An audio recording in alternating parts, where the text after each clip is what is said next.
तो हेलो बच्चों, वेलकम अपने यूनिक मैथ्स क्लासेस में। जल्दी से आ जाए आप लोग, जल्दी से आ जाए क्लास में। आवाज़ क्लियर है सभी को? बताइए। तो सबसे पहले मैं बताऊंगा कि जो मेरा ये क्लास किसके लिए है। तो ये क्लास जो मेरा आपका है, जो कि यूपी नेट एग्जाम होता है, जो कि ABBMU एग्जाम होता है, जो कि BSc नर्सिंग का एग्जाम होता है, उसके लिए वो टेस्ट सीरीज किसका है, तो बायोलॉजी का टेस्ट सीरीज है, जो कि आपका काफ़ी इंपॉर्टेंट रहने वाला है। और ये आपका जो इसमें से क्वेश्चन जो है आपका 90% आपको एग्जाम में देखने को मिले, ठीक है। इसलिए आप इस टेस्ट को 100% आप लोग ज्वाइन करो और मिस ना करना, ठीक है ना। तो सर यदि मैं बताऊं कि ये मेरा क्लास के बारे में, तो ये मेरा क्लास मेरा 4th है, यानी कि जो मेरा ये ह्यूमन हेल्थ एंड डिजीज का जो मेरा क्लास है, वो चौथा क्लास है, क्योंकि पार्ट 1, पार्ट 2, पार्ट 3 और पार्ट 4 में ऑलरेडी आज कार्य क्योंकि पार्ट 1, पार्ट 2, पार्ट 3 ऑलरेडी मैं आप लोग करा चुका हूँ। तो जो भी बच्चों जो नहीं किया है क्लास, वो जाकर के जरूर करना है, क्योंकि इसमें से काफ़ी इंपॉर्टेंट क्वेश्चन है।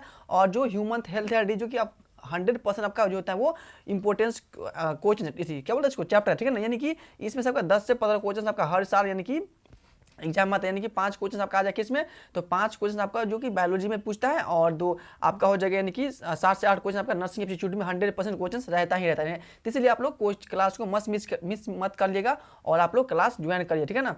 तो आज की क्लास में अपना स्टार्ट करने वाला हूँ, जल्दी से जुड़िए सभी बच्चों। और जो भी बच्चों हिंदी मीडियम का है, इंग्लिश मीडियम का है, दोनों मीडियम के इसमें कोच आने वाला है, यानी कि हिंदी वालों के लिए हिंदी में आएगा और इंग्लिश वालों के लिए भी इंग्लिश में आएगा। तो इसमें या हिंदी मीडियम को या इंग्लिश मीडियम को, कोई भी मीडियम के बच्चों को इसमें दिक्कत नहीं होगा, ठीक है ना। तो चलिए मैं अपना क्लास आज का स्टार्ट करता हूँ, ठीक है ना। सब एनर्जी के साथ आज रहना, ठीक है ना, क्वेश्चन एनर्जी के साथ लगाना है। ओके, चलिए स्टार्ट करता हूँ। तो देखिए बच्चों, आपका फर्स्ट की जो कोचेस आपका स्लाइड पा चुका है, आप लोग इसका कोचेस को क्या करना है, तो सबसे पहले कोचेस को रीड करना है और कोचेस के बारे में समझना है, और इसके बाद आपको क्या होना है, उसका आंसर देना, ठीक है ना कि आप क्वेश्चंस पढ़े और ABC लगाते रहना, ठीक है ना। इसलिए आप लोग पहले क्वेश्चंस को पढ़े, फिर क्वेश्चंस को समझे अच्छे से, इसके बाद आप क्या इसको बताना है, कॉमेंट में आपको आंसर देना, ठीक है ना। तो आपका फर्स्ट क्वेश्चंस का आंसर दे क्या है, फर्स्ट क्वेश्चन रीड करता हूँ। फर्स्ट क्वेश्चन दे क्या है, फर्स्ट क्वेश्चन जो आपका है, ये क्वेश्चन कह रहा है कि sleeping sickness is transmitted which disease, यानी कि इसमें बोल रहा है कि जो स्लीपिंग सिकनेस जो होता है ना, स्लीपिंग सिकनेस नामक जो बीमारी होता है, वो किस इंसेक्टा के कारण, यानी कि किस इंसेक्टा के ट्रांसमिटेड से, यानी कि किस इंसेक्टा के जो ट्रांसमिशन से आपका जो होता है वो स्लीपिंग सिकनेस नामक आपको बीमारी पकड़ता है। तो फर्स्ट क्या आपका हाउस फ्लाई, क्या हाउस फ्लाई मक्खी जब आपको काटेगा तो आपको क्या पकड़ेगा, यानी कि कौन सी, यानी कि स्लीपिंग सिकनेस नामक का बीमारी पकड़ेगा, हाउस फ्लाई मक्खी काटेगा, या कौन सा टेस्टी फ्लाई मक्खी काटने से होता है, बताइएगा कौन से हो जाएगा, टेस्टी फ्लाई हो जाएगा या हाउस फ्लाई हो जाएगा या आपका मॉस्किटो या आपका सन फ्लाई। तो बच्चों आपको पता होगा कि जो मेरा स्लीपिंग सिकनेस नामक जो मेरा बीमारी होता है, कौन सी मक्खी को काटने से होता है, तो वो हमका टेस्टी फ्लाई नामक एक जो मक्खी होता है, वो इंसेक्टा उसको बोल सकते हैं। इंसेक्टा आप लोग, इंसेक्टा मतलब होता क्या है, तो इंसेक्टा ग्रुप में आपका जो ही मक्खी आता है या बर्ड सीड सब क्या आता है, इंसेक्टा ग्रुप में जो कीड़े मकोड़े सब किससे आता है, तो इंसेक्टा ही होता है, इसको बोला, ठीक है ना।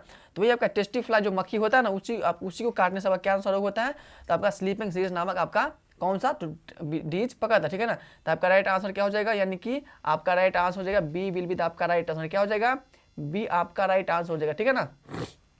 क्लियर सभी को, आवाज क्लियर है ना, बताइए सब। आप लोग वीडियो का क्वालिटी बढ़ा ले, क्योंकि यहाँ पे आप लोगों को अच्छे से नहीं फ्रेश दिख रहेगा, इसलिए आप लोग क्वालिटी बढ़ा लीजिएगा ताकि फ्रेश क्वेश्चंस आप लोगों को दिख सके, ठीक है ना। चलिए नेक्स्ट क्वेश्चंस पे। क्वेश्चंस नेक्स्ट है आपका, नेक्स्ट क्वेश्चंस क्या कर रहा है कि नेक्स्ट क्वेश्चन आपका the main vectors of Japanese encephalitis, यानी कि इसमें बोल रहे हैं कि जो जापानीज, यानी कि इसमें वेक्टर्स बताना है, यानी कि जो जापानीज एनाफिलिस्टिस नामक जो रोग होता है वो कौन सी किस वेक्टर से होता है, यानी किसके वो कौन सी इसका वेक्टर है, ठीक है ना। तो फर्स्ट क्या, एडीज मॉस्क्यूटो, एडीज मॉस्क्यूटो जो होता है उसको काटने से आपका जापानीज नामक वो डिजीज होता है, या एनाफिलस मॉस्क्यूटोस होता है, या क्यूलैक्स मॉस्क्यूटोस होता है, या आपका सैंड फ्लाई मक्खी से होता है। तो आपको ये पता होगा कि जो कौन सी मक्खी से काटने से आपका होता है, बताएगा एडीज हो जाएगा, मॉस्क्यूटो हो जाएगा, या एनाफिलिस मॉस्क्यूटो हो जाएगा, या क्यूलेक्स मॉस्क्यूटो हो जाएगा, या आपका सैंड फ्लाई आपका मक्खी हो जाएगा। तो आप लोग जल्दी से इसका आंसर बताइए क्या हो जाएगा इसका आंसर, यानी कि इसे बोल रहा है कि जापानीज एनसेफेलिटिस नामक जो आपका जो डिजीज होता है वो किस वेक्टर्स के वाहक है। तो आपका कौन सा हो जाएगा, क्यूलेक्स मॉस्क्यूटो, कौन सा हो जाएगा आपका, यानी कि आपका राइट आंसर हो जाएगा सी विल बी आपका राइट आंसर, क्यूलेक्स मॉस्क्यूटो होता है ना, उसी को काटने से आपका कौन सी डिजीज होता है, बताइए जरा। तो उसी को काटने से आपका होता है जापानीज एनसेफेलिटिस नामक जो होता है रोग, आपका उसी का क्यूलेक्स मॉस्क्यूटो को काटने से आपको होता है, ठीक है ना। तो वो सभी का ये क्वेश्चन का आंसर क्लियर होगा। ये क्वेश्चंस बहुत इंपॉर्टेंट क्वेश्चंस है, ठीक है ना, ये क्वेश्चंस आपका बहुत इंपॉर्टेंट क्वेश्चंस है, ठीक है ना। सारे पता है, एनर्जी के साथ आंसर दो बच्चों, एनर्जी के साथ, ठीक है ना। तो आपका जो नेक्स्ट क्वेश्चन देखिए क्या है, नेक्स्ट क्वेश्चन जो आपका है ये क्वेश्चन कह रहा है, कह नहीं रहा है मतलब ये क्वेश्चन यहाँ पे दे रखा है, हमको रीड कर रहा हूँ यानी कि, ठीक है ना। तो ये आपका जो क्वेश्चन है, ये क्वेश्चन क्या कह रहा है आपका, देखो ये क्वेश्चन कह रहा है कि विच वायरस कॉज जर्म्स मीजलस, यानी कि विच वायरस कॉज जर्म्स मीजलस, यानी कि इसमें बोल रहा है कि जो इसमें जर्म मीजलस नामक जो आपका जो वायरस डिजीज होता है किस वायरस के कारण से होता है। बताओ कौन सी वायरस के कारण से होता है, कौन सी वायरस के कारण से होता है, बताओ जरा सब लोग जल्दी से बताओ कौन सी वायरस होता है। इसमें बोल रहा है कि जो विच वायरस डिजीज का जर्म वायरस, मतलब जो जर्म मीजलस नामक जो आपका डिजीज होता है वो किस वायरस से होता है। तो फर्स्ट ऑप्शन क्या है, फर्स्ट ऑप्शन आपका दे रहा क्या, मीजलस वायरस से आपका जर्म मीजलस नामक आपका डिजीज होता है, या बी आपका रूबेला, रूबेला वायरस से आपका होता है, या आपका मम्स वायरस से होता है, या आपका इन्फ्लुएंजा वायरस से होता है। तो आप लोग जल्दी से इसका आंसर बताइए कि जो जर्म्स मीजलस नामक जो रोग होता है वो किस वायरस के कारण होता है, इसका वाहक कौन है, ठीक है ना। तो इसका आंसर आप लोग बताइए क्या हो जाएगा इसका आंसर, जल्दी से इसका आंसर क्या हो जाएगा, इसका आंसर क्या हो जाएगा, यानी कि इसे बोल रहा है कि जो विच वायरस कॉज जर्म मीजलस, यानी कि जर्म मीजलस वायरस होता है वो आपका रूबेला, यानी कि रूबेला नामक वायरस होता है ना, उसी से कारण से आपका कौन सा रोग होता है। तो जर्म्स मीजलस नामक रोग किस वायरस के कारण होता है, तो रूबेला वायरस के कारण से आपका जर्म मीजलस रोग होता है, ठीक है ना। तो सबको क्लियर होगा, बताओ जरा, क्लियर है सभी को। चलिए नेक्स्ट क्वेश्चन देखिए, नेक्स्ट क्वेश्चन अगला क्वेश्चन इसमें आंसर क्या हो जाएगा आपका, इसमें आपका जो आंसर हो जाएगा यानी कि कौन सा, तो रूबेला वायरस, ठीक है ना, बी आपका राइट आंसर हो जाएगा। रूबेला वायरस के कारण से ही आपको क्या होता है, जर्म्स मीजलस नामक आपका डिजीज पकड़ता है, ठीक है ना। तो सबको क्लियर होगा वो लगता है ये क्वेश्चन, बहुत उम्मीद है क्योंकि ये बहुत इंपॉर्टेंट क्वेश्चन है, ठीक है ना। नेक्स्ट क्वेश्चन क्या आपका देखिए, नेक्स्ट क्वेश्चन जो आपका कह रहा है कि chicken pox is cause by which virus, chicken pox is cause by which virus, यानी कि चिकन पॉक्स नामक जो डिजीज होता है वो किस वायरस के कारण से होता है, यानी कि किस वायरस से आपको चिकन पॉक्स नामक बीमारी होता है। समझ में क्वेश्चन, हिंदी वालों ध्यान से सुनिए क्वेश्चन क्या कह रहा है, ये क्वेश्चन कह रहा है कि चिकन पॉक्स नामक जो बीमारी होता है, पता होगा क्या आप लोग चिकन पॉक्स बीमारी किसे कहते हैं, वही चिकन पॉक्स नामक जो बीमारी होता है वो किस वायरस के कारण से आपका चिकन पॉक्स नामक बीमारी होता है, ठीक है ना। तो हिंदी वालों के लिए सबको क्लियर होगा इसका हिंदी में, मतलब इसका जो हिंदी में जो ट्रांसलेटर मैं किया हूँ, ठीक है ना। तो देखिए आपका क्या है, फर्स्ट आप क्या आपका जो वेरिएला जोस्टर वायरस के कारण से आपका चिकन पॉक्स होता है, यानी कि या इपीएस्टिन वायरस के कारण आपका चिकन पॉक्स होता है, या आपका रेबीज तो यार कतरने वाला रेबीज तो आपका जो डॉग में पाया, तो डॉग जब किसी पर्सन को बाइट करेगा या काटेगा इसको तो इससे आपका कौन सा रोग होता है, तो रेबीज होता है, ठीक है ना, कौन सा होता है, तो रेबीज होता है। और नेक्स्ट है मेरा HINI वायरस। तो बच्चों आपको पता होगा कि चिकन पॉक्स नामक जो डिजीज होता है वो किस वायरस से कारण होता है, तो आपका कौन सा होता है, इपस्टीन्स वॉर वायरस के नाम से आपका चिकन पॉक्स नामक क्या होता है, तो बीमारी होता है। तो आपका इसीलिए आपका राइट आंसर क्या हो जाएगा, यानी कि आपका राइट आंसर क्या हो जाएगा, बी विल बी आपका राइट आंसर क्या हो जाएगा, बी आपका करेक्ट आंसर है। राइट आंसर क्या हो जाएगा आपका, बी 100% राइट आंसर है, ठीक है ना। तो सबको क्लियर होगा लगता है, उम्मीद है।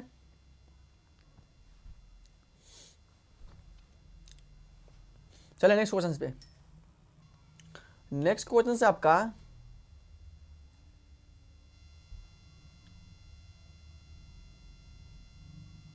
देखिए, नेक्स्ट क्वेश्चन क्या है, ये क्वेश्चन कह रहा है आप लोगों को, यानी कि dengue fever is transmitted by which mosquito, okay, यानी कि ये क्वेश्चन में कह रहा है कि डेंगू फीवर ट्रांसमिटेड विच मॉस्क्यूटो, यानी कि जो डेंगू फीवर यानी कि जो डेंगू नामक बुखार लगता है वो किस मॉस्क्यूटो को काटने से होता है। समझ में आ गया इसका हिंदी में, हिंदी वालों के लिए हिंदी में समझ आ गया, यानी कि इसमें बोल रहा है कि डेंगू नामक जो बुखार होता है, डेंगू बुखार होता है वो किस मच्छर को काटने से होता है, यानी कि किस मॉस्क्यूटो को, कौन सी मॉस्क्यूटो आपको बाइट करेगा तो आपका कौन सा फीवर होगा, तो डेंगू नामक फीवर लगता है, ठीक है ना।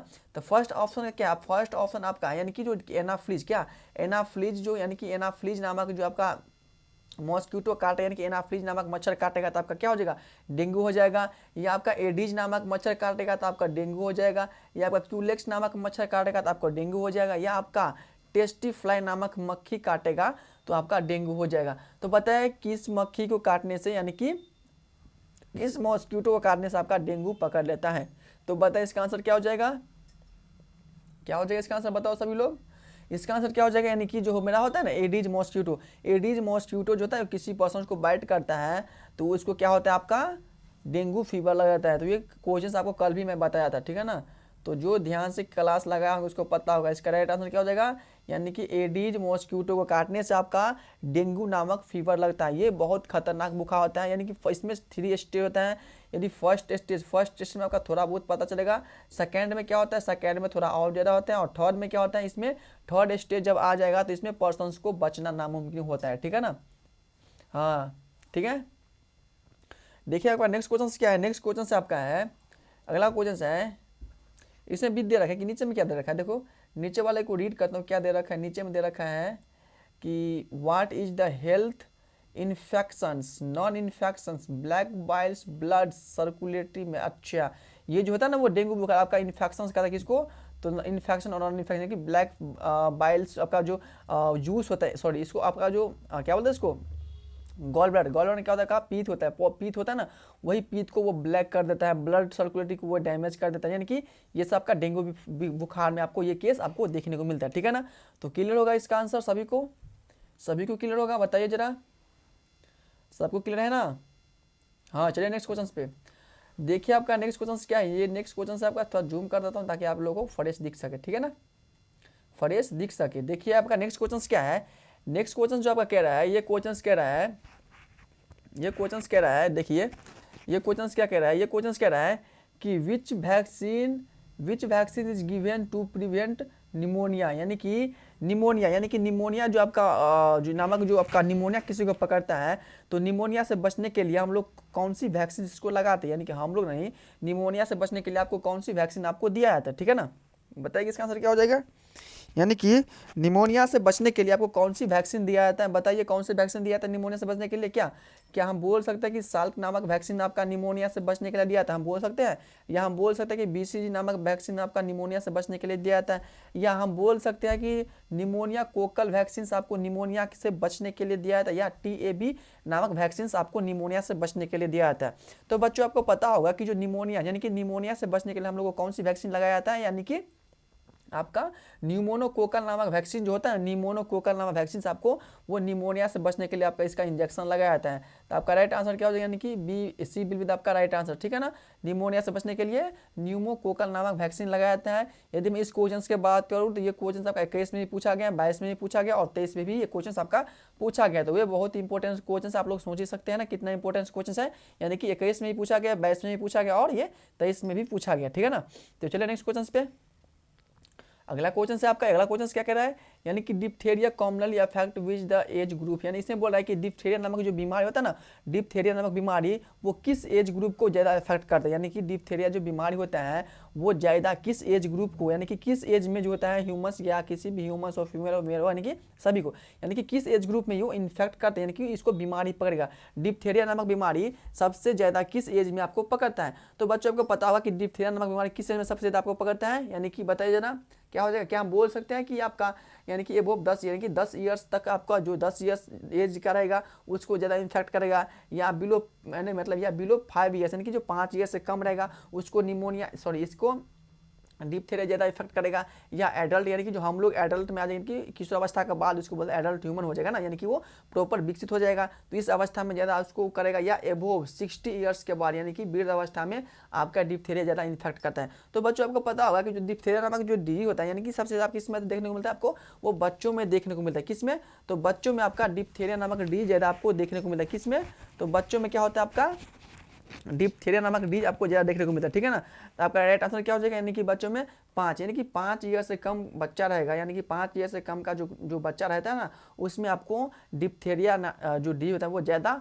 उसको अफेक्ट करने की उसका चांस रहता है। ठीक है ना, तो आपका राइट आंसर क्या हो, यानी कि बी बिल्कुल आपका राइट आंसर, बिलो 5 ईयर्स यानी कि 5 ईयर से कम बच्चों को ज़्यादा ये बीमारी आपको पकड़ते हैं। कौन सी, तो डिप्थेरिया नामक बीमारी। ठीक है ना, तो आपका ये क्वेश्चन इस तरह से पूछ सकता है कि जो 5 ईयर से कम बच्चों को सबसे ज़्यादा कौन सी बीमारी पकड़ता है, तो आप क्या बोल रहे हैं कि उसको डिप्थेरिया नामक बीमारी उसको पकड़ता है। ठीक है ना, ये क्वेश्चन आपको नर्सिंग एप्टीट्यूड में 100% ये पूछ सकते हैं। ठीक है ना, ये क्वेश्चन आपका नर्सिंग एप्टीट्यूड में पूछ सकता है। ठीक है ना, तो चलिए नेक्स्ट क्वेश्चन पे, नेक्स्ट क्वेश्चन आपका क्या है, देखिए अगला क्वेश्चन आपका आ गया है। देखिए अगला क्वेश्चन क्या कह रहा है, अगला क्वेश्चन से आपका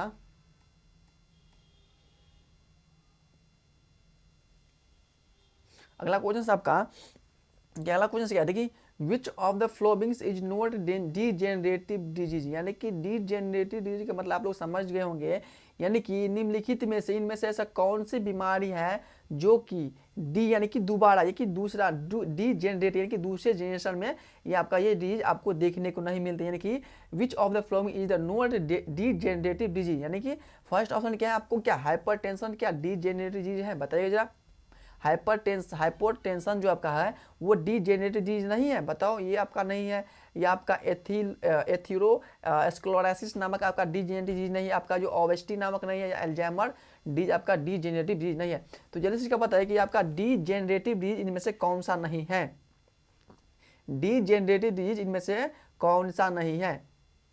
तो बच्चों आपको पता होगा कि डीजेनरेटिव डिजीज में से कौन सा नहीं है, आपका कौन सा नहीं है, यानी कि हाइपरटेंशन जो होता है ना वो आपका डीजेनरेटिव डिजीज आपका नहीं है। तो आपका राइट आंसर क्या हो जाएगा, यानी कि ए विल बी आपका राइट आंसर। हाइपरटेंशन जो होता है आपका वो डीजेनरेटिव डिजीज नहीं होता है, ठीक है ना। तो सबको क्लियर होगा ये शायद ये क्वेश्चंस। देखिए नेक्स्ट क्वेश्चन क्या है आपका, नेक्स्ट क्वेश्चन देखिए क्या है, क्लियर है। तो आपका नेक्स्ट क्वेश्चन क्या है, नेक्स्ट क्वेश्चन आपका है विच पैथोजेंस कॉज निमोनिया डिजीज। इसमें से आपको बताना है कि निमोनिया यानी कि इनमें से बताना है कि निमोनिया नामक जो बीमारी होता है इसका पैथोजेंस हमको बताना है, उसके वाहक क्या है, यानी कि निमोनिया नामक बीमारी किस पैथोजेंस के कारण से होता है। तो सबसे पहले मैं बोलूँगा कि जो निमोनिया के बारे में हम लोग क्या पढ़ते थे इससे पहले मैं बताता था निमोनिया के बारे में कि निमोनिया जो किसी को पकड़ लेगा तो निमोनोकोकल नामक इसको क्या दिया जाता है, तो वैक्सीन दिया जाता है। और ये क्वेश्चन क्या है कि निमोनिया किस पैथोजन के कारण होता है, तो फर्स्ट ऑप्शन देखिए क्या है, किस पैथोजन के कारण होता है, तो बता सकते हैं क्या इसका आंसर आप लोग बताइए जना। निमोनिया जो होता है वो किस पैथोजन के कारण आपको पकड़ता है, तो क्या हम बोल सकते हैं कि हेमोफिलस इन्फ्लुएंजा नामक पैथोजन से आपका निमोनिया पकड़ता है, या हम बोल सकते हैं कि साल्मोनेला टाइफी नामक से पकड़ता है, या हम बोल सकते हैं कि मैक्सोवायरस नामक इन्फ्लुएंजा से आपको पकड़ता है निमोनिया, या हम बोल सकते हैं कि बोर्डिटला नामक पेचुरिटिस से आपका निमोनिया पकड़ता है। तो बच्चों आपको पता होगा कि जो निमोनिया नामक जो डिजीज किसको पकड़ता है, बताइए जरा। निमोनिया नामक जो डिजीज होता है ना वो आपका हेमोफिलस इन्फ्लुएंजा नामक पैथोजन होता है, उसी के कारण से आपका कौन सा डिजीज पकड़ता है, तो आपका निमोनिया नामक डिजीज पकड़ता है। तो आपका राइट आंसर क्या हो जाएगा, यानी कि ए विल बी आपका राइट आंसर, यानी कि इन्फ्लुएंजा यानी कि हेमोफिलस इन्फ्लुएंजा होता है ना, वही हेमोफिलस इन्फ्लुएंजा का नाम आपका निमोनिया नामक डिजीज पकड़ता है, ठीक है ना। तो ए विल बी आपका राइट आंसर, ठीक है ना। ये बहुत इंपॉर्टेंट क्वेश्चन है, ये क्वेश्चन जो आप लोग कर रहे हैं ना ये सारा आपका किसका क्वेश्चन है, तो सारा क्वेश्चन आपका टेस्ट सीरीज क्वेश्चन, इसलिए आप लोग काफ़ी ध्यान से लगाए इस क्वेश्चन को, क्योंकि इसमें इसी में से आपका क्वेश्चन आ सकता है, ठीक है ना। इसीलिए ये लंबा चैप्टर है और इससे क्वेश्चन भर भर के आता है इस चैप्टर से। तो आप लोग अच्छे से चैप्टर लगाइए और 100% इसमें से आपका यदि क्वेश्चन आएगा तो इतना ही में से नहीं कि 4 क्लास आप लोग कर लेंगे, वही 4 क्लास में से यदि इस चैप्टर से क्वेश्चन आने वाला रहेगा तो वही 4 क्लास से आपका क्या होगा, क्वेश्चन आपको देखने को मिलेगा, ठीक है ना। तो चलिए नेक्स्ट क्वेश्चन पे देखिए, नेक्स्ट क्वेश्चन क्या आपका,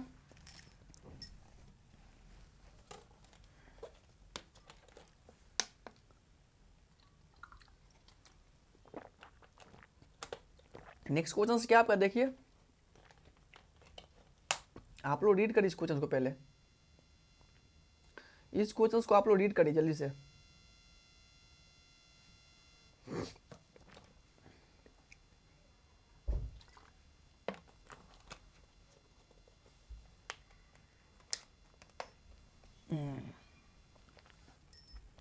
क्या है बताइए, इसका क्वेश्चन रीड कर ले आप सभी लोग। तो देखिए क्वेश्चन क्या कह रहा है, ये क्वेश्चन कह रहा है आपको कि वो discover blood circulation in the humans body. ये बहुत इंपॉर्टेंट क्वेश्चन है, आप लोग इतना सोच नहीं सकते जितना ये क्वेश्चन इंपॉर्टेंट है, ठीक है ना। इस क्वेश्चन में कह रहा है कि वो discover blood circulation in the humans body, यानी कि ह्यूमन्स में यानी कि हम लोग में ब्लड का जो होता है ना, यानी कि ब्लड सर्कुलेशन के खोज सबसे पहले किस वैज्ञानिक ने किया था, यानी कि ह्यूमन्स में हम लोग में ब्लड सर्कुलेशन सिस्टम का खोज किस वैज्ञानिक ने किया था, ब्लड सर्कुलेशन सिस्टम का खोज किस वैज्ञानिक ने किया था।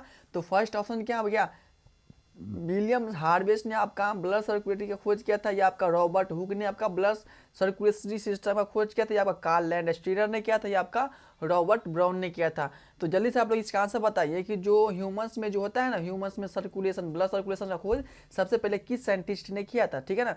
तो किस साइंटिस्ट ने किया था, तो रॉबर्ट हुक ने किसका खोज किया था, तो रॉबर्ट हुक ने आपका कोशिका का खोज किया था, कोशिका यानी कि सेल्स का डिस्कवर आपका रॉबर्ट हुक ने किया था। कार्ल लैंडस्टीनर ने आपको उसको किया था, यानी कि ठीक है ना। रॉबर्ट ब्राउन ने किसका खोज किया था, रॉबर्ट ब्राउन ने आपका बताइए किसका खोज किया था, हाँ रॉबर्ट ब्राउन ने आपका न्यूक्लियस का खोज किया था। और विलियम्स हार्वे ने आपका किसका खोज किया था, तो विलियम्स जी जो महान साइंटिस्ट से जो कि ह्यूमन सर्कुलेशन की ब्लड सर्कुलेशन का खोज आपका विलियम्स हार्वे ने किया था। तो आपका राइट आंसर ए आपका राइट आंसर हो जाए, ठीक है ना। ये क्वेश्चंस बहुत इंपॉर्टेंट क्वेश्चन है, आप लोग इस क्वेश्चन को याद रखिएगा अच्छे से, ठीक है ना। अच्छे से इस क्वेश्चन को आपको याद रखना है। क्लियर सभी को बताओ। चलिए नेक्स्ट क्वेश्चन पे अगला क्वेश्चन देखिए, अगला क्वेश्चन जो आपका है, अगला क्वेश्चन क्या है कि which of the following is the most fatal cell, यानी कि which of the following is the most fatal non infection disease. इसमें से आपको बताना है कि इन्फेक्शन या कि नॉन इन्फेक्शन डिजीज इनमें से कौन सा नहीं, यानी कि इस चार ऑप्शन में से आपको बताना है कि इसमें से आपका नॉन इन्फेक्शन डिजीज कौन सा नहीं है। नॉन इन्फेक्शन डिजीज इनमें से कौन सी बीमारी आपका नॉन इन्फेक्शन डिजीज नहीं है, ठीक है ना। तो देखिए फर्स्ट ऑप्शन क्या आपका, फर्स्ट ऑप्शन क्या है, फर्स्ट ऑप्शन क्या है, फर्स्ट ऑप्शन का क्या एड्स। एड्स क्या, एड्स को हम बोल सकते हैं कि ये नॉन इन्फेक्शन डिजीज है, क्या ये इन्फेक्शन से नहीं फैलता है एड्स, बताइए जरा आप ही लोग। क्या कैंसर जो होता है आपका इन्फेक्शन से नहीं फैलता है, या डायबिटीज आपका इन्फेक्शन से नहीं फैलता है, या आपका ओबेसिटी जो होता है आपका वो नॉन इन्फेक्शन डिजीज है। तो बताइए कौन सा आपका नॉन इन्फेक्शन डिजीज है। तो बच्चों आपको पता होगा कि जो नॉन इन्फेक्शन डिजीज कौन सा हो जाएगा, यानी कि आपका जो कैंसर जो होता है ना आपका वो नॉन इन्फेक्शन डिजीज है। नॉन इन्फेक्शन डिजीज क्या होता है आपका, कैंसर जो होता है आपका नॉन इन्फेक्शन डिजीज है। क्यों है, तो क्योंकि कैंसर जो होता है ये इन्फेक्शन से नहीं होता है। जैसे मान लो कि आपके बॉडी में कहीं चोट लग गया, कट गया, यानी कि बॉडी में आपको मान लो कहीं कट गया, ठीक है ना। तो जैसे मान लो कि आपके बॉडी में से यहाँ इतना कट गया, ठीक है, यहाँ पे आपको कट लग गया, यानी कि मान लो यहाँ से आपको चाकू से कट गया, ठीक है ना। ये कट गया तो कटा हुआ इतना ही भागा है ना, इतना ही भागा कटा हुआ है। यदि मान लो इस दोनों भाग कट, जैसे मान लो कि ये मेरा सेल्स है बॉडी है, ठीक है ना, ये सेल्स है, जब ये कट गया ऐसे हो गया, ठीक है ना, कट गया तो बीच में उसका क्या हुआ, गैप हो गया। यदि इस गैप में जितना उसको जुड़ने के लिए सेल्स चाहिए उतना ही सेल्स उसको चाहिए ना।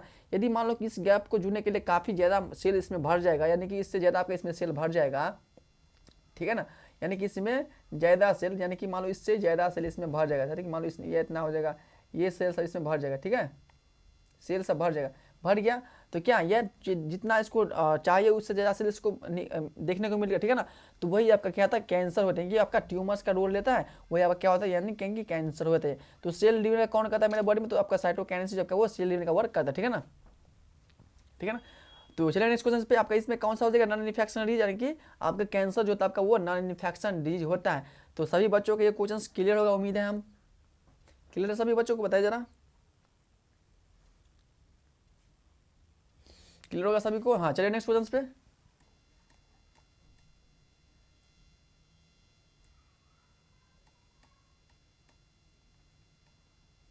अगला क्वेश्चन क्या है, देखो बहुत इंपॉर्टेंट क्वेश्चन, जितना भी क्वेश्चन करें ना आप, ये सारा टेस्ट सीरीज का क्वेश्चन है, इसमें से मैं बोल सकूँ तो इसमें से सारा क्वेश्चन ही आप लोगों के लिए कहा है माने कि क्या है, बहुत इंपॉर्टेंट क्वेश्चन है। तो आप लोग सारा टेस्ट सीरीज आप लोग ज्वाइन करिए, 100% मैं श्योर कहता हूँ कि आप लोगों को 35% आपके यानी कि 40 नंबर्स का आप लोगों को एग्जाम होता है, किसमें, तो सीनियर एग्जाम में BSc नर्सिंग का बायोलॉजी का 40 होता है, 40 इंग्लिश का होता है, 40 आपका फिजिक्स का होता है, 40 आपका केमिस्ट्री का होता है ना। तो ये जो बायोलॉजी के यदि आप लोग देंगे तो आप लोग बोलेंगे कि हाँ यार कहाँ से मैं टेस्ट सीरीज ज्वाइन किया था, कहाँ से क्वेश्चन है, ठीक है ना। इसमें से मैं बोल रहा हूँ ना आपका 35 नंबर आपको रखा हुआ है, यदि आप लोग रेगुलर मेरे टेस्ट सीरीज को ज्वाइन करते हैं और आप लोग पूरा यानी कि एक एक वीडियो आप लोग कंप्लीट कर लोगे तो 100% आप लोगों को सक्सेस बायोलॉजी में 100% मिलेगा ही मिलेगा। तो ठीक है ना, इसीलिए मैं बोल रहा हूँ कि सारा आप लोग ज्वाइन करिए, ठीक है ना। 5:30 बजे से मेरा रोज क्लास स्टार्ट है, कि 5 से आपका शाम में रोज क्लास स्टार्ट होता है, आप लोग रोज ज्वाइन लीजिए और मेरे साथ सब्सक्राइब किए रहेंगे ना तो आप लोग के पास नोटिफिकेशन पहुंच जाएगी ऑटोमेटिक, ठीक है ना। तो इसलिए मैं बोल रहा हूँ कि मेरे चैनल को सब्सक्राइब कर लेना, ठीक है ना। देखिए आपका नेक्स्ट क्वेश्चन क्या है, नेक्स्ट क्वेश्चन जो आपका है, नेक्स्ट क्वेश्चन है क्या कि वो is the father of medicine, यानी कि इसमें बोल रहा है कि मेडिसिन यानी कि दवाइया का पिता किसे कहते हैं, यानी कि मेडिसिन का फादर हम लोग किसको कहते हैं, मेडिसिन का फादर हम लोग किसे कहते हैं, बताओ मेडिसिन का फादर हम लोग किसे कहते हैं, यानी कि दवाई का पिता किसे कहते हैं हम लोग, बताओ आप ही लोग, दवाई का पिता हम लोग किसे कहते हैं, यानी कि क्या दवाई का पिता हम लोग एरिस्टोटल को कहते हैं, यानी कि मेडिसिन का फादर आपका एरिस्टोटल को कहते हैं, बताओ, या आपका हिप्पोक्रेटस को आपको मेडिसिन का फादर कहते हैं, या आपका एंटोइन वैन ल्यूवेनहॉक को हम लोग मेडिसिन का फादर कहते हैं, या हम लोग किसको कहते हैं, एंटोनियो लुइवियस को हम लोग मेडिसिन का फादर कहते हैं। तो जल्दी से बताएं मेडिसिन का फादर किसको हम लोग कहते हैं। तो फ्रेंड्स आपको पता होगा कि जो मेडिसिन का जो फादर हम लोग किसको कहते हैं, यानी कि हिप्पोक्रेटस को हम लोग क्या कहते हैं, मेडिसिन का फादर कहते हैं, ठीक है ना। तो आपका राइट आंसर क्या हो जाएगा, बताओ। आपका राइट आंसर हो जाएगा यानी कि हिप्पोक्रेटस, यानी कि हिप्पोक्रेटस आपका बी ऑप्शन है, तो बी आपका राइट आंसर हो जाएगा। यानी कि मेडिसिन का फादर हम लोग हिप्पोक्रेटस को हम लोग मेडिसिन का फादर कहते हैं। यदि एरिस्टोटल को तो अरस्तु जो आपका है वो बायोलॉजी यानी कि बॉटनी का फादर हम लोग किसको कहते हैं, तो एरिस्टोटल कहते हैं। बायोलॉजी का पिता भी हम लोग अरस्तु को कहते हैं। एंटोनियो लुइवियस का जो कुछ और डिफरेंस क्या है ना। चलिए नेक्स्ट क्वेश्चन पे। अगला क्वेश्चन आपका है, अगला क्वेश्चन क्या है, देखिए अगला क्वेश्चन आपका कह रहा है कि अगला क्वेश्चन कह रहा है कि health is not defined by, health is not defined by, health क्या, हेल्थ डिफाइन क्या नहीं, हेल्थ को हम कैसे डिफाइन नहीं कर सकते क्या, फिजिकल वेल बीइंग उसको हम बोलते हैं कि हेल्थ इज नॉट डिफाइंड, या मेंटल बिहेवियर्स, या सोशल बीइंग, या जेनेटिक डिसऑर्डर, क्या बताओ इसमें से हम बोल सकते हैं कि इनमें से आपका है health is not defined by physical being, या मेंटल बीइंग, या सोशल बीइंग, या जेनेटिक डिसऑर्डर्स। तो बताओ क्या होता है इसका आंसर, क्या हो जाएगा, हेल्थ को हम कैसे डिफाइन नहीं कर सकते हैं, तो जेनेटिक डिसऑर्डर बेस पे हम लोग हेल्थ को डिफाइन नहीं कर सकते हैं। आपका राइट आंसर क्या हो जाएगा, यानी कि डी आपका राइट आंसर हो जाएगा। यदि एक यहाँ से मैं एक बात बताऊँ कि यदि हेल्थ के बारे में बताओ आप लोग को, तो हेल्थ क्या होता है, यदि कि आपको पता होगा कि जैसे हम हैं आप हैं, तो आपको पता होगा कि ये मनुष्य बहुत हेल्थी है। हेल्थी कैसे हो, तो हेल्थी रहने के लिए सबसे पहले क्या होना चाहिए, देखिए मैं एक यहाँ पे एक PDF लेता हूँ, एक मैं बताता हूँ यहाँ पे आप लोगों को एक बहुत इंपॉर्टेंस यहाँ पे मैं बात बताने जा रहा हूँ, जो कि आप लोग ध्यान से सुनेगा। यदि आप लोगों को लगता होगा कि हर पर्सन आपका हेल्थी है, हेल्थी हम ऐसे नहीं बोल सकते हैं किसी को, ठीक है ना, हेल्थी हम ऐसे किसी को हम नहीं बोल सकते। क्यों नहीं बोल सकते हैं, देखो आज आज आप लोग समझ लो कि हेल्थी हम किसको बोल सकते हैं। तो सबसे पहले मैं यहाँ पे लिखता हूँ क्या, हेल्थ, हेल्थ क्या होता है, हेल्थ के बारे में,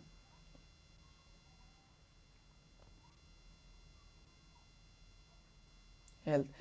तो हेल्थ हम किसको बोलेंगे, किसको हम लोग बोलेंगे कि ये हेल्थी पर्सन है।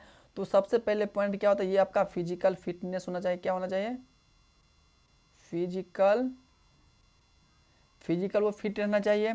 सेकेंड बात क्या आपका मेंटल फिट होना चाहिए, मेंटल उसका फिट होने की इसका जो दिमागी है हालत वो सही रहना चाहिए।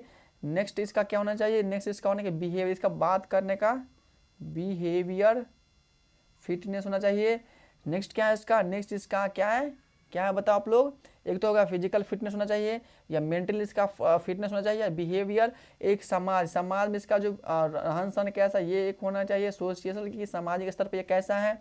एक क्या होना चाहिए, इसके पास कोई डिजीज ना हो, नो डिजीज हो, यानी कि इसके पास कोई डिजीज नहीं है, तभी हम उस पर्सन को क्या बोलेंगे, हेल्थ। तो हेल्थी पर्सन को, ये आपका मोस्ट कॉमन बात है, हेल्थी पर्सन हम उसी को बोल सकते हैं जो फिजिकल फिटनेस हो, जो मेंटल फिटनेस हो, जो बिहेवियर फिटनेस हो, जो सोशल फिटनेस हो, जिसका बॉडी में कोई बीमारी नहीं हो, तो उसको हम बोल सकते हैं क्या, ये आपका ये हेल्थी पर्सन है, ठीक है ना, उसको हम क्या बोल सकते हैं, वो आपका वो हेल्थी पर्सन है। यदि आपको पता चलेगा कि यानी कि कोई भी पर्सन्स के पास इसमें से कोई भी एक कमी देखने को, यानी कि इसका पास डिजीज, यदि मान लो कि कोई पर्सन है, ठीक है ना, उस पर्सन के बॉडी में क्या है, इसके पास ये फिजिकल मेंटल बिहेवियर कुछ फिट नहीं है, लेकिन इसके पास कोई फिट नहीं है, लेकिन उसके पास इसके फिट है लेकिन इसके पास डिजीज नहीं है, तो उस ये भी आपका फिट नहीं है। यदि मान लो जिसके पास डिजीज है, जिसके पास मेंटल फिजिकल सब फिटनेस है, वो आपका फिट नहीं है, ठीक है ना। तो भाई इसमें यहाँ से एक पॉइंट आता है। तो आज लोग आप लोग हेल्थ के बारे में समझ लो कि हेल्थ ही हम किसको बोल सकते हैं, हेल्थी पर्सन हम लोग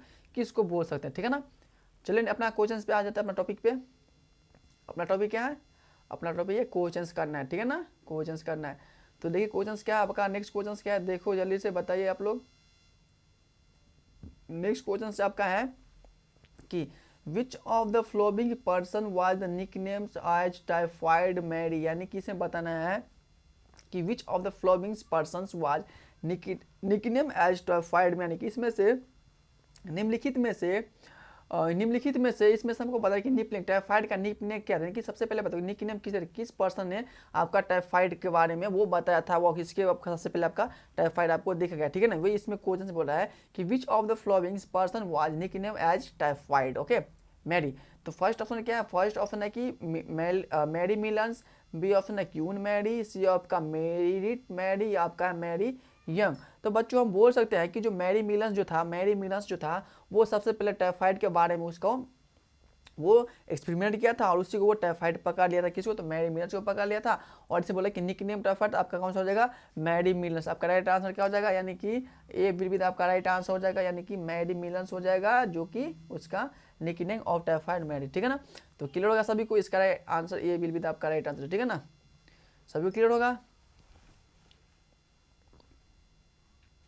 देखिए नेक्स्ट क्वेश्चन क्या है, नेक्स्ट क्वेश्चन आपका है, अगला क्वेश्चन क्या है, अगला क्वेश्चन देखो बच्चों, अगला क्वेश्चन आपका है कि विश्व स्वास्थ्य दिवस कब मनाया जाता है। वाह, यस, बहुत मस्त क्वेश्चन है। ये क्वेश्चन है कि which is the world day of jobs, यानी कि विश्व स्वास्थ्य दिवस कब मनाया जाता है। बताओ आप लोग, किस कब मनाया जाता है, विश्व स्वास्थ्य दिवस कब मनाया जाता है, बताओ सभी लोग, विश्व स्वास्थ्य दिवस कब मनाया जाता है, बताओ जल्दी से बताओ, विश्व स्वास्थ्य दिवस कब मनाया जाता है। तो क्या विश्व स्वास्थ्य दिवस 7 अप्रैल को मनाया जाता है, या 12 मई को मनाया जाता है, या 5 जून को मनाया जाता है, या आपका 10 अक्टूबर को आपका विश्व स्वास्थ्य दिवस मनाया जाता है। तो बच्चों विश्व स्वास्थ्य दिवस कब मनाया जाता है, विश्व स्वास्थ्य दिवस आपको कब मनाया जाता है, यानी कि 7 अप्रैल को आप लोगों को विश्व स्वास्थ्य दिवस मनाया जाता है। तो विश्व स्वास्थ्य दिवस 7 अप्रैल को मनाया जाता है। तो सभी को क्लियर होगा। चलिए अगला क्वेश्चन पे देखिए, आपका अगला क्वेश्चन क्या है। अगला क्वेश्चन आ गया है, ध्यान से सुनिए क्वेश्चन को बारे में क्या कह रहा है। ये क्वेश्चन में जो है आपका क्वेश्चन कह रहा है कि international nurse day is celebration on which dates, यानी कि अंतर्राष्ट्रीय नर्स दिवस किस तारीख को मनाया जाता है। तो जल्दी से बताइए इसका आंसर क्या हो जाएगा, यानी कि अंतर्राष्ट्रीय नर्स दिवस कब मनाया जाता है। तो बच्चों आप लोग क्या है, आप लोग तो नर्सिंग की तैयारी कर रहे हैं, तो आप लोग को ये पता होना चाहिए कि अंतर्राष्ट्रीय नर्स दिवस कब मनाया जाता है। आप लोग से उम्मीद है कि आप लोग ये सभी पता होगा कि अंतर्राष्ट्रीय नर्स दिवस कब मनाया जाता है। बताओ कब मनाया जाता है अंतर्राष्ट्रीय नर्स दिवस, जल्दी से बताओ क्या मनाया था अंतर्राष्ट्रीय दिवस, बताओ अंतर्राष्ट्रीय नर्स दिवस कब मनाया था, बताओ अंतर्राष्ट्रीय नर्स दिवस कब मनाया जाता है, बताओ सभी बच्चे, क्योंकि आप लोग तो फ्यूचर्स में नर्स बनने वाले हो ना, नर्स, आप लोग नर्सिंग की तो तैयारी कर रहे हैं ना, तो नर्स दिवस के पता होना चाहिए आप लोगों को, अंतर्राष्ट्रीय नर्स दिवस कब मनाया जाता है, बता सकते हैं कब मनाया जाता है। चलिए ठीक है, देखिए हम ही बता देते हैं। देखिए 7 अप्रैल को क्या मनाया जाता है, बताओ 7 अप्रैल को क्या मनाया जाता है, मैं पहले क्या बताऊँ, 7 अप्रैल को हम लोग क्या मनाया जाता है, बताओ 12 मई को क्या मनाया जाता है, 14 जून को क्या मनाया जाता है, और 29 दिसंबर को क्या मनाया जाता है, बताओ जल्दी से आप लोग। तो बच्चों को पता होगा कि जो 12 मई का होता है ना, 12 मई को आपको नर्स दिवस मनाया जाता है। तो आपका राइट आंसर क्या हो जाएगा, यानी कि बी विल बी आपका राइट आंसर, 12 मई को आपको नर्स दिवस मनाया जाता है। तो आप लोग 12 मई को नर्स दिवस मनाइए, अच्छे से रहिए, क्योंकि इस बार आने वाला है और मई में आप लोग को एग्जाम ही होता है, मई जून में एग्जाम होता है। तो आप लोग नर्स दिवस मनाइए, इसके बाद आप लोग एग्जाम देने के बाद मजा लीजिए और नर्स बनिए और अच्छे से सभी को सेवा करिए और हमें भी थोड़ा करिए, ठीक है ना। चलिए नेक्स्ट क्वेश्चन पे, नेक्स्ट क्वेश्चन क्या होगा, देखो नेक्स्ट क्वेश्चन जो आपका है, ये अगला क्वेश्चन है कि when is world blood donor day celebrated, यानी कि इसमें बोल रहे हैं कि विश्व रक्तदाता दिवस कब मनाया जाता है, यानी कि विश्व रक्तदाता दिवस कब मनाया जाता है, यानी कि विश्व रक्तदाता दिवस कब मनाया जाता है, बताओ विश्व रक्तदाता दिवस कब मनाया जाता है, सही बच्चे बताओ जल्दी से, इसका आंसर क्या हो जाएगा, विश्व रक्तदाता दिवस कब मनाया जाता है। तो बच्चों विश्व रक्तदाता दिवस कब मनाया जाता है, बताओ विश्व रक्तदाता दिवस क्या 14 जून को मनाया जाता है, या 28 जून को मनाया जाता है, या 21 सितंबर को, या 1 दिसंबर को क्या मनाया जाता है, बताओ। तो बच्चों को पता होगा कि जो मेरा रक्तदाता दिवस जो मनाया जाता है आपका, वो 14 जून को आप लोगों को रक्तदाता दिवस मनाया जाता है। तो करेक्ट आंसर क्या हो जाएगा, यानी कि A will be the right answer, 14 जून को आप लोगों को रक्तदाता दिवस मनाया जाता है, ठीक है ना। क्लियर सभी को, बताओ क्लियर सभी को। चलिए नेक्स्ट क्वेश्चन पे, अगला क्वेश्चन है आपको, अगला क्वेश्चन आ गया है, देखो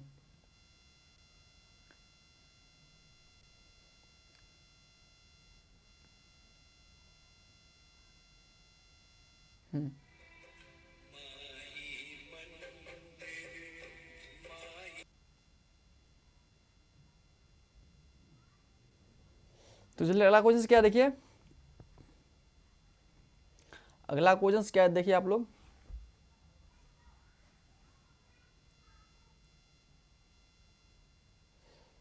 थोड़ा लगा गया था।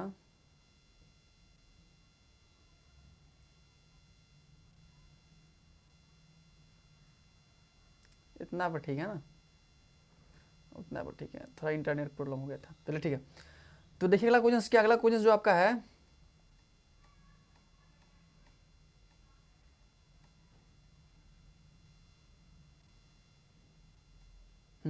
अगला क्वेश्चन आपका क्या है, अगला क्वेश्चन है कि when is world tuberculosis day observe, यानी कि विश्व क्षय रोग टीबी दिवस कब है। क्षय रोग मतलब क्या होता है, टीबी, यानी कि टीबी रोग कब पकड़ता है, तो ट्यूबरक्लोसिस को बोलते हैं। ट्यूबरक्लोसिस जो होता है वो दिवस कब मनाया जाता है, यानी कि टीबी दिवस कब मनाया जाता है, क्षय रोग दिवस कब मनाया जाता है, बताओ। क्षय रोग दिवस कब मनाया जाता है, बताओ सभी लोग। क्षय रोग दिवस कब मनाया जाता है, क्या हम बोल सकते हैं कि क्षय रोग दिवस कब मनाया जाता है, बताओ। क्या उसको हम बोल सकते हैं कि veins world tuberculosis day observes, बताओ जल्दी से बताओ कब होता है, क्षय रोग दिवस कब मनाया जाता है, बताओ। क्या 24 मार्च को क्षय रोग दिवस मनाया जाता है, या 7 अप्रैल को क्षय रोग दिवस मनाया है, या 31 मई को क्षय रोग दिवस मनाया जाता है, या आपका ये 1 दिसंबर को आपको क्षय रोग दिवस मनाया जाता है। तो बच्चों आपको पता होगा कि जो क्षय रोग दिवस मनाया जाता है कब मनाया जाता है, क्षय रोग दिवस कब मनाया जाता है, 24 मार्च को क्षय रोग दिवस मनाया, यानी कि टीबी दिवस आपको 24 मार्च को मनाया जाता है। आपका राइट आंसर क्या हो जाएगा, यानी कि ए बी आपका राइट आंसर क्या हो जाएगा, ए आपका राइट आंसर हो जाएगा, ठीक है ना, क्लियर सभी को। चलिए नेक्स्ट क्वेश्चन पे, नेक्स्ट क्वेश्चन क्या आपका देखिए, नेक्स्ट क्वेश्चन से आपका कि what is the significant of 1 दिसंबर, यानी कि 1 दिसंबर का क्या महत्व है, यानी कि 1 दिसंबर क्या महत्व है। हम यहाँ से ये भी बोल सकते हैं कि 1 दिसंबर को क्या मनाते हैं, तो 1 दिसंबर को हम लोग क्या मनाते हैं, वर्ल्ड एड्स दिवस मनाते हैं, यानी कि एड्स वर्ल्ड एड्स डे, यानी कि वर्ल्ड एड्स दिवस हम लोग 1 दिसंबर को मनाते हैं, ठीक है ना। तो वो आपको सबको पता होगा इसका आंसर के बारे में, तो इसका आंसर ये हो जाएगा, क्या हो जाएगा, ये इसका आंसर हो जाएगा, ठीक है ना। देखिए आपका नेक्स्ट क्वेश्चन क्या है, नेक्स्ट क्वेश्चन क्या है, देखिए नेक्स्ट क्वेश्चन जो आपका है,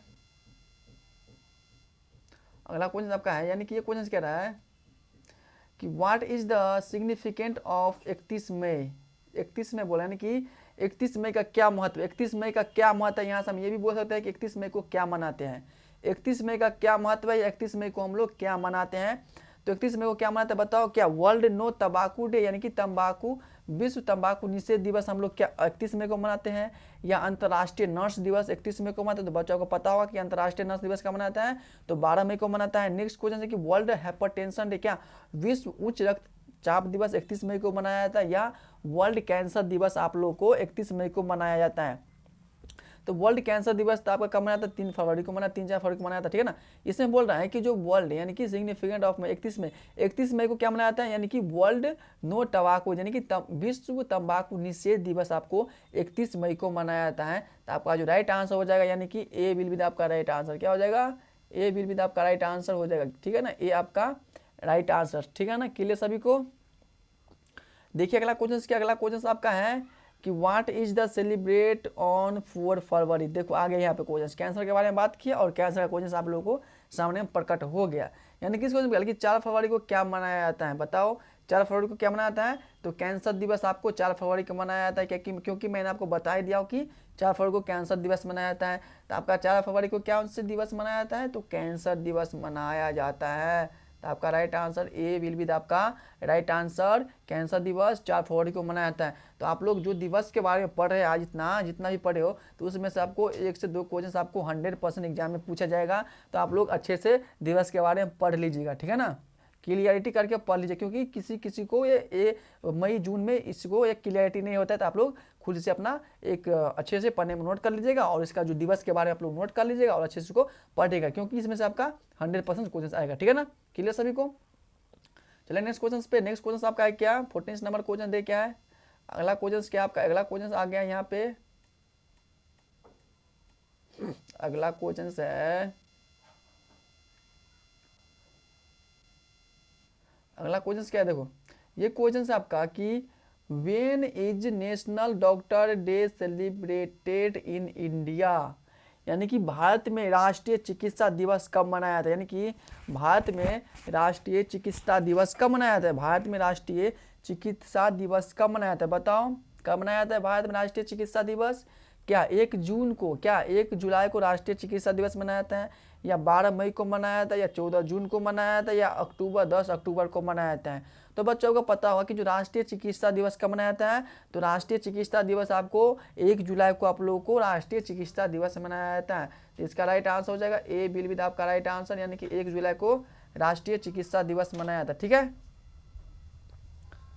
चलिए नेक्स्ट क्वेश्चन पे। नेक्स्ट क्वेश्चन आपका है वाई इज मैच 12 अक्टूबर यानी कि 12 मई को celebrate as international nurse day क्यों मनाया जाता है, यानी कि 12 मई को नर्स दिवस क्यों मनाया जाता है। जैसे आप लोगों को पता होगा कि नर्स है ना, आप लोग मर्द बनने वाला है, तो आप लोगों को पता होना चाहिए कि 12 मई को नर्स दिवस मनाया जाता है, लेकिन 12 मई को नर्स दिवस क्यों मनाया जाता है वो इसमें बोल रहे हैं।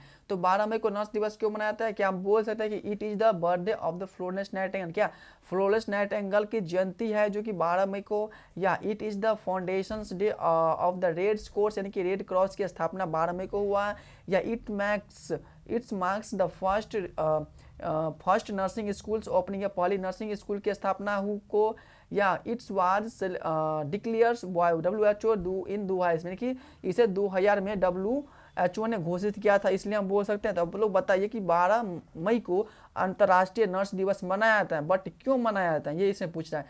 तो इसलिए मनाया जाता है क्योंकि 12 मई को क्या था, वो यह फ्लोरेंस नाइटिंगेल की जयंती था। तो आप लोगों को बारे में फ्लोरेंस नाइटिंगेल के बारे में पता नहीं होगा, तो आप लोग याद, क्योंकि इसका थ्योरी बहुत इंपॉर्टेंस है, तभी से वो नर्स के डेवलपमेंट कब से होता है, यानी कि नर्स कब से बनना स्टार्ट हो गया, तो फ्लोरेंस नाइटिंगेल ही एक दुनिया की सबसे पहली नर्स बनी थी। इसके बाद ही आपका नर्स का ये जो आता है इतना बड़ा रोल हो गया आज की दुनिया में। ठीक है ना, तो आपका राइट आंसर क्या हो जाएगा, यानी कि जो it's the birthday of Florence Nightingale, आपका राइट आंसर हो जाएगा ए बी विद आपका राइट आंसर, यानी कि जब फ्लोरेंस नाइटिंगेल की जयंती से ही आपका नर्स दिवस मनाया जाता है। ठीक है ना, 12 मई को। ठीक है, देखिए आपका अगला क्वेश्चन है क्या,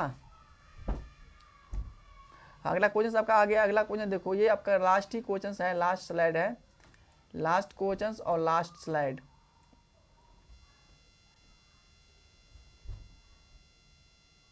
हाँ देखिए क्वेश्चन क्या कह रहा है, ये क्वेश्चन आपको कह रहा है कि why is the doctors day celebrations on July 1 in India, यानी कि 1 जुलाई को क्या मनाया। ठीक है, भारत में 1 जुलाई को डॉक्टर दिवस क्यों मनाया जाता है। आपको पता होगा जैसे कि नर्स दिवस 12 मई को इसलिए मनाता है क्योंकि यहाँ पे फ्लोरेंस नाइटिंगेल की जयंती पर ही 12 मई को आपका नर्स दिवस मनाया जाता है। यहाँ पे बोल रहा है इस क्वेश्चन में कि 1 अक्टूबर यानी कि 1 जुलाई को डॉक्टर दिवस मनाया जाता है, लेकिन 1 अक्टूबर को डॉक्टर दिवस क्यों मनाया जाता है। तो फर्स्ट ऑप्शन है कि it is the birth of dates anniversary of doctor, यानी कि BC रॉय, यानी कि यह डॉक्टर BC रॉय की जयंती पर हम लोग 1 जुलाई को डॉक्टर दिवस मनाया जाता है। या हम बोल सकते हैं कि it is the foundation of AIIMS की स्थापना दिवस पे हम लोग डॉक्टर दिवस मनाया जाता है। या हम बोल सकते हैं it was declared by WHO, या it's marks discover of the penicillins. तो बताओ क्यों मनाया जाता है 1 जुलाई को डॉक्टर दिवस।